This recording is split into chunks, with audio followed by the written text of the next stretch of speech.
After 7 years, I come back to do the second year.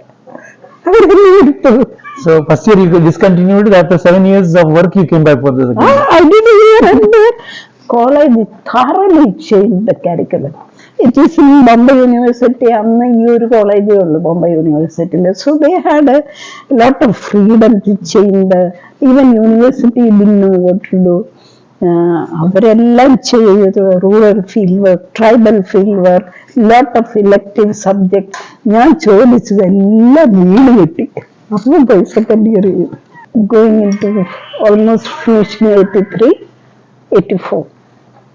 So to say that, I have to say my whole life story. It's not one incident, one thing. All my life, from the age of 3, that happened, was leading me like this. For me, social work or administration, it is not a work. It's a way of life.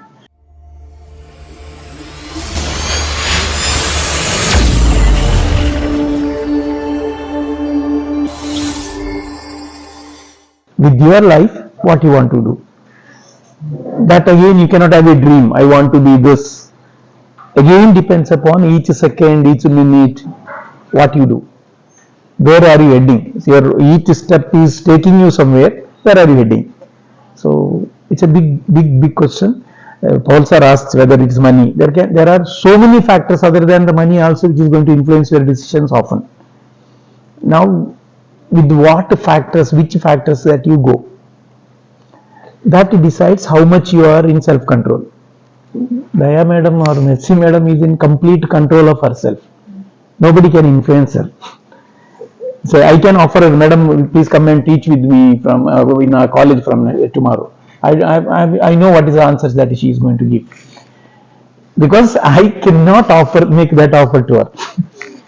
And in my college, where I did MSW, when they celebrated Platinum Jubilee, they called me. I was in this tribal village, and they gave me an award, and it was written, "Here is a student for whom social work was not a work or project, it was a way of life." And that's exactly true for me. I was looking for this kind of a life, not work. When I had my Vanita Woman of the Year award in 2007, Kiran Devi was the chief guest who gave me award. Before the program, we were sitting for a coffee, and she asked me, "Daya, what are you doing?" "I live." And she said, "Yeah, we all are living." That ask Kiran Devi from her state to say that I don't like it. Because for her to say that, it is not right. We all are not living. I say many people are not living. You are doing something. Living means something else. Can anybody say when you say live what it means? You are living in that village. I live here. What would it mean? Live means what? You are breathing that air. You are eating and drinking that food that is there. And you are experiencing everything that is going around. And you are responding, reacting, everything. Then only you can stay in a village. You don't know anything that there two people are fighting. You don't know anything, but you are sleeping in the morning. You go as usual. You can carry a big chopper full of things like in your home. Cook that and eat. That's not living in the village. You understand the meaning? For me, I say, I don't like anybody introducing me, she's doing social work. I'm not doing social work.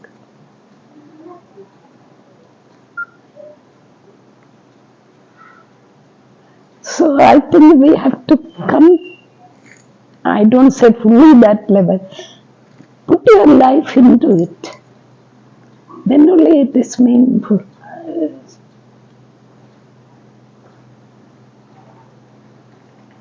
And my college was wonderful. Everything that I had criticized, that I had asked, they took it seriously the whole curriculum changed. Even indigenous social work, one department is open after that. Otherwise, this American course, casework, group work, community work, do that. Read all the American books. Nothing more. When you put your life, you put your own. Of course, I had a lot of past experience in all kinds of setup. I started in an area where, except in the roadside and township, like there are no educated people. Not even one literate person. Everybody was farming and go to market and live their life is only that. So in the village where I went to live, that also through my intervention, I happened to help a woman during her delivery. Her husband came to me. Again, I am going to say how you put your life. I was in a new village, and these are Gold tribe, royal people. They don't allow other people to enter their house. They won't eat or drink from you. The water you touch, they will not drink. So for the first time, I am experiencing what it means to be an outcast and untouchable. But yet, a widow, she gave me a place, a corner in her open veranda. You cook here and you eat and you sleep there. So I was living there. My neighbor came, and daytime fully I go around village people, forest, their fields. I'm just with people wherever they are. They go to market, I go with them. Night only I come back to my house. So when I came, neighbor came, bhai, thoda chai patti de do. You know Hindi? Can understand? I asked for a little tea leaves. Many people don't drink tea that time. But they buy on market day if there is an emergency, somebody comes or somebody is sick. So he said, chai patti is finished. My wife is in labor. She's asking for tea. We have no tea leaves. So I gave chai. I could have finished there. I gave tea leaves. I had done nursing and midwifery also. So I'm waiting for an opportunity. How they conduct a delivery in a house, a simple house here. No hospital, no nurses, nobody. I'm curious to see, and if there is I don't have any tools or anything. Even then, if I can do something. So I asked that man, Daya, मैं भी आऊँ क्या? ഞാനോട് വരട്ടെ? May I come also with you? I thought he would not allow me to enter into his house because I am an outcast. Yet he said, Aja. So I went. This woman was sitting in front of the entering door with the outstretched legs, and two women are helping, giving massage and delivery. I just sat near her, held her hands, and whole night I was there. Towards morning, she delivered. It was a difficult delivery because child was very big. Anyway, everything was over. But after delivering only, they will go and call Daya, not the midwife, the helper, to cut the umbilical cord. They don't cut. That's also a very untouchable job. It's only one particular caste that will do. So I was afraid, this child can die, breathing problem, mouth to mouth breathing, we have to go. So I was thinking, I will take and give this. I thought, if there is need, I'm ready. Anyway, everything went well. And she made me, she said, now you go to river, have bath and come. You can't even take a change. Wash your clothes, bath and come back. I came back. Then she told me, till yesterday, you were a Bombay Wali. I came here during my MSW for research first. Afterwards, this was my second visit. Thinking I will stay with this paper. So she said, आज से तुम मेरी गोई हो. From today, until yesterday you were Bombay Wali, but from today you are my goi. Goi is among this tribe. It's a very, very affectionate term for a woman or for a girl. Somebody very close, intimate female friend with whom you share everything. And that is accepted by their community. There is a custom to introduce the Goi, and suppose one of them by marriage or something going away, even there is a ritual to separate them. That is Goi. I had read a lot about them before I came here. I made a lot of preparation before I came to this paper. So I knew what is Goi.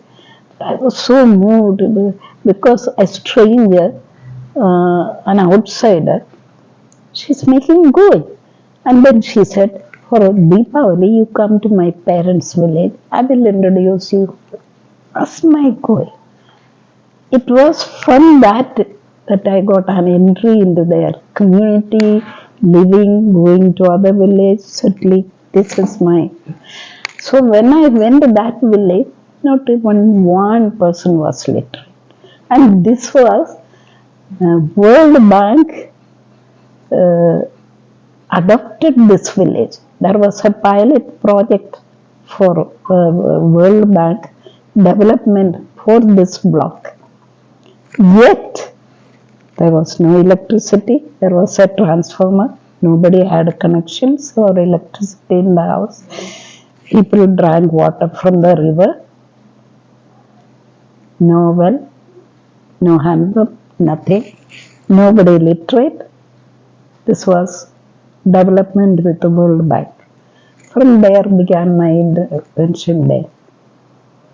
And I started to work with them for 5 rupees wages, like one of them. They are all landed people, lot of agricultural work. So I worked with them, who are supposed to be my clients. I am their laborer. If they don't have 5 rupees, they would give me 1 kilo maize. That's the main food and the crop. That's how I began. So from there it developed, since he asked that question. One village, at that time, something happened. The bank came to take their loan. People were going around and giving loan like that, subsidy here, you take it. But people didn't know how much they got. I had IAS probationers coming from Missouri, and I was their guide. So when we went to one village, people were sitting and crying. Men. I asked, what happened? Sir, give us a school. What happened to us should not happen to our children. We didn't know. Bank people came and gave money. We took 2,000. And yesterday bank people came and took away our bull and the grains because the loan was about 10,000. They didn't know what was written on the paper. So all this kind. They asked for a school. We, after this IAS probationers with the meeting at the collector, we reported this village and my village. My village, he sent immediately a teacher, so I could begin literacy from there. Children went to school. The older people said, Behenji, we also want to learn, you teach us. So with the government help, one Petromax and not Petromax, that Hurricane, Lantern, and one blackboard rolling, we started with the elders. And from there, many things started. But this village, it was like that. My desire was to start a school. Somehow, after 18 years, I had some 22 barefoot teachers. I selected people who are not 10th pass. Once 10th pass, tribals will get a job. They will go. So, fail or 8th or 9th, I took them to give a training because I got in National Education Group in Delhi. They gave me when they knew about my 10,000. You do any work for promoting primary education. So I said in that whole area, I will take this paper, put in one village. They are not their own village because there they will do agricultural work, but they should take one village. This village we tried. They didn't want. All are drinking. There is no place to stay. Finally, all God arranges like that.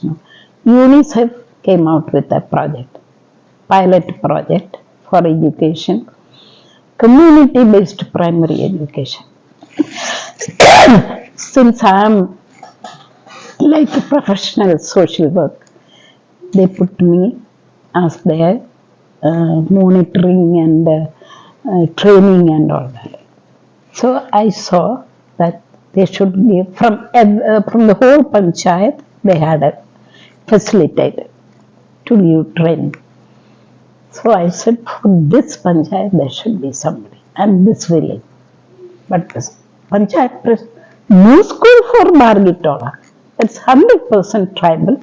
It's a hamlet, and they are all bonded in the hands of the traders who are buying grains and selling things. They take loan, their land is mortgaged. So I said, if these people have to be liberated, two things are needed. What are the two things needed? They all have land, but they all are bonded. What would be the two things? First, economic independence. Second, education. Education mainly about their right. So I thought am I going too long? No, madam, please. No. So I said, these two things have to be here. So when I wanted, he said, anyway, he refused to have community-based, that government program, teacher there. Panchayat person have to say where and who. They are supposed to. According to the criteria, this village has a right. If there are 25 or more children, you have to have a school.